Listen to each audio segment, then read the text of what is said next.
எனக்கு எங்க அப்பா ரொம்ப பிடிக்கும். ஆனா நான் ஒரு பிள்ளை பெற்ற பிறகுதான் எங்க அப்பா மேல எனக்கு பயங்கர பாசம் வந்துச்சு. இவ்வளவு பெரிய விஷயம், என் அஃபோர்டபிலிட்டிக்கு நான் இவ்வளவு செய்யறேன். அவரு எங்க அப்பா எல்லாம் புரிஞ்சதே வித்துட்டார். பிள்ளைகளுக்கு இல்லாம என்னதுக்கு நான் எங்க வீட்டுல விருது கிடையாது, கரிநாள் கிடையாது, அஷ்டமி கிடையாது, நவமி கிடையாது, ஒரு கர்மம் கிடையாது. ஹாஸ்டல்ல படிக்கிற பிள்ளை வர்ற அன்னைக்கு கறி சொல்லுங்கம்மா, கறி நாளா போடி அப்படின்னு சாமியே பிள்ளைக்கு அப்புறம் தான். அந்த லெவல் தான் அப்பா லெவல்.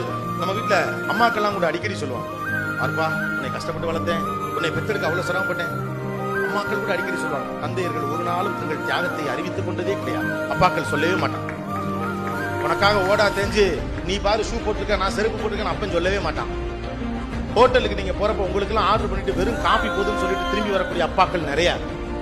நான் 1000 இடத்துக்கு வெளியே தெருவு போறேன், நான் போற இடத்துல சாப்பிட்டுக்கிறேன். அம்மாக்கு அது புரியும்.